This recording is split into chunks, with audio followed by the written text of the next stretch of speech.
पिछले तो हमें नहीं पता है, मगर अब के बारे में सोचें कि पिछले तो हमें नहीं पता है, परंतु हम अब के बारे में तो सोचें कि हमें अपना जीवन किस प्रकार से जीना चाहिए।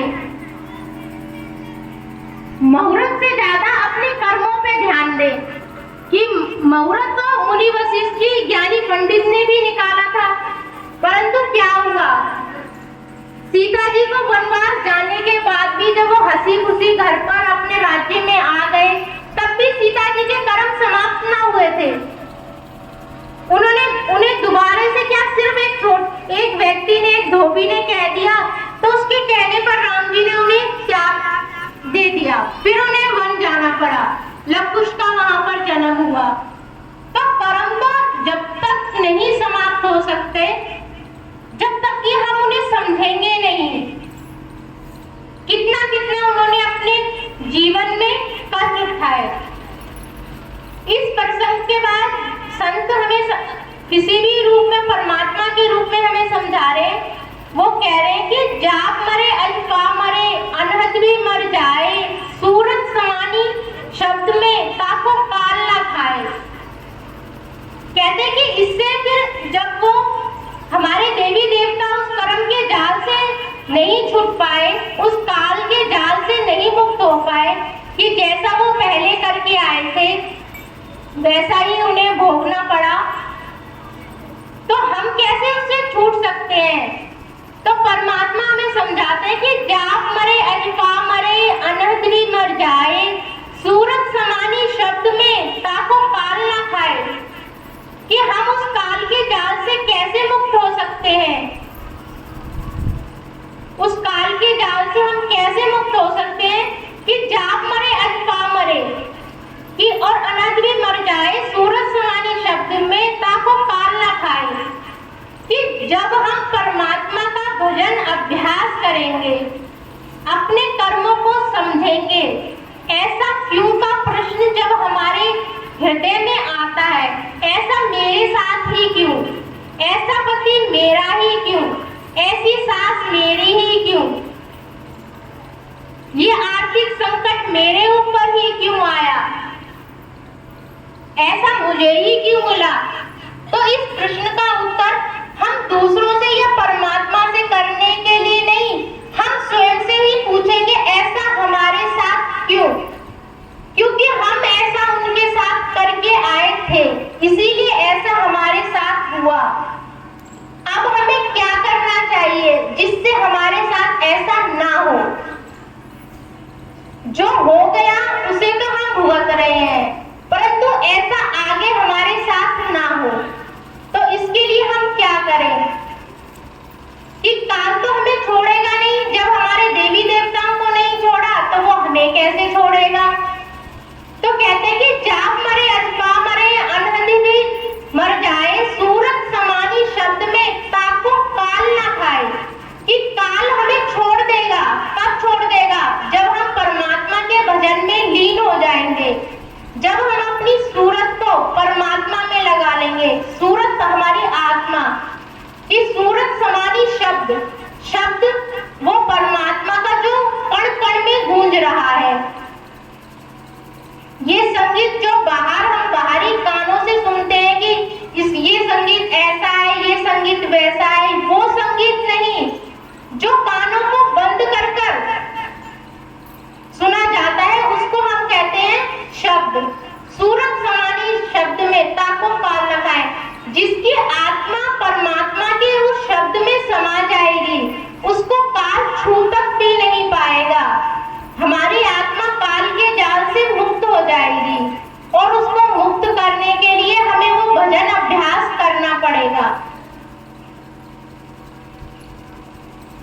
तो मुहूर्त से तो समझ गए कर्म अच्छे हैं तो सब मुहूर्त अच्छे हैं। यदि हम कर्म अच्छे करेंगे तो हमारे जीवन में हर एक दिन हमारे लिए मुहूर्त अच्छा होगा, हर एक मुहूर्त हमारे लिए अच्छा है, हर एक दिन वो अच्छा है।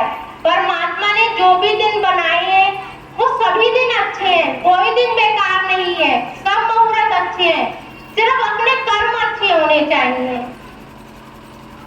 यदि हमारे कर्म अच्छे हैं तो सब दिन सब मुहूर्त अच्छे हैं। पहला सत्संग हुआ, कोई मुहूर्त नहीं। मुहूर्त क्या है? कहते हैं डर किसको लगता है? चोरी करने वाले को, गलत करने वाले को, चाहे कुछ भी कर ले, कितने भी मुहूर्त निकलवा ले, परंतु गलत तो गलत ही है। सही के लिए सोचो कि हम जब सही करेंगे तो हमारे साथ सब कुछ अच्छा ही होगा, तो मुहूर्त देखने की हमें जरूरत ही नहीं पड़ेगी। सब दिन अच्छे हैं। परमात्मा ने जो भी बनाया है वो सब अच्छा बनाया है। परमात्मा ने इस प्रकृति में जो भी चीज बनाई है, सब कह रहे थे इतने दिन से बारिश हो रही है, कैसे सत्संग होगा, क्या होगा, सब कुछ उस परमात्मा पे छोड़ दो, अपने सिर्फ कर्म को करो। कर्म क्या है? सत्संग की हमें व्यवस्था करनी है, और उसको बारिश में कराना है, धूप में कराना है, हवा में कराना है, उसकी मर्जी। अपनी मर्जी क्यों चलाएंगे परमात्मा? ऐसा मत कर, बारिश मत कर। अपनी मर्जी से क्या होगा? यदि हम अपनी मर्जी चलाएं, जैसे सब कहते हैं कि ऐसा ना हो, अब ऐसा हो जाए, अपनी मर्जी यदि हम करेंगे तो इसीलिए परमात्मा की व्यवस्था में अपनी मर्जी कभी ना चलाओ। जो परमात्मा हमारे लिए व्यवस्था करता है वो सब कुछ अच्छी करता है, सिर्फ हमें अपना कर्म सही करना है। कहते हैं कर्म करो तो फल मिलता है, आज नहीं तो फल मिलता है, जितना अधिक हो गहरा पानी उतना मीठा जल मिलता है, जीवन के हर कठिन प्रश्न का जीवन से ही हल मिलता है। कि यदि हम कर्म अच्छा करेंगे तो उसका फल तो हमें अच्छा जरूर ही मिलेगा, और जितना गहरा, जितना अच्छा कर्म करेंगे उसका फल हमें जरूर मिलेगा। हम सोच रहे कि आज हमने इतने अच्छे कर्म करे, अब तो हमें कल मिलना चाहिए, वो लालच की भावना ना हो। कहते हैं कि हमें फल, चाहे वो गलत कर्मों का हो, सही कर्मों का हो, उसके पीछे हमारी नियति कैसी है, हमारी भावना कैसी है। हमने किसी भी जीव को बचाना है, हम यूं कहें इसका दोष हमें मिलेगा। हमने किसी भी जीव को बचाया, चाहे पक्षियों को बचा करके हमने उसके घोंसले में से निकाल के उसके लिए अलग घोंसला बनाया, उस घोंसले में उस बच्चों को हमने रखा, किसी प्रश्न का उत्तर है, हमने उन बच्चों को उस घोंसले से निकाल के दूसरे घोंसले में रखा कि ये बच्चों की जान बच जाए। हमारी उस कर्म के पीछे हमारी नियति कैसी थी, हमारी भावना कैसी थी, हमें उन बच्चों को बचाना था। परंतु परमात्मा की क्या इच्छा थी कि वो घोंसला टूट गया, वो घोंसला हमने नहीं तोड़ा था, हमने सिर्फ उन बच्चों को बचाने के लिए अपना नियति, अपना भाव अपना अच्छा रखा था। तो उसकी सजा किसको मिलेगी? उसकी सजा उन बच्चों को स्वयं को उनके अपने कर्मों पे मिलेगी। हमारी भावना कैसी है? हम किसी भी मनुष्य को बचाने की कोशिश करते हैं, एक्सीडेंट हो गया या रास्ते में हम जा रहे हैं, हमारी नियति अच्छी है कि हमने इसकी रक्षा करी, हमने इसको बचा लिया।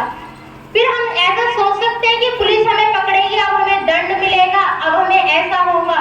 हमारी भावना अच्छी थी कि हमने उसकी मदद करी, इसके पीछे हमें परिणाम उस समय पे यदि गलत मिले, पुलिस आकर के या डॉक्टर आकर के हमसे ही उल्टा कहे या हमें ही, तो उस समय पे उसका कर्म हमारा उसके साथ अटैच होगा कि उसके साथ हमने बुरा किया था, तो उसको बचाने में भी हमें कुछ तकलीफ हुई, परंतु हमने वो नियति इस जन्म में हमने उसके साथ अच्छा करना चाहा, तो इस अच्छे का फल हमें आगे चलकर जरूर मिलेगा।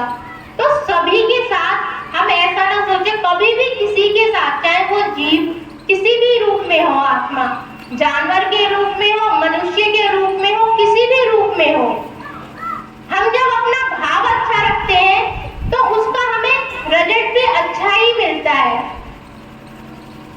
कहते हैं ना कि कर्म करो तो फल मिलता है,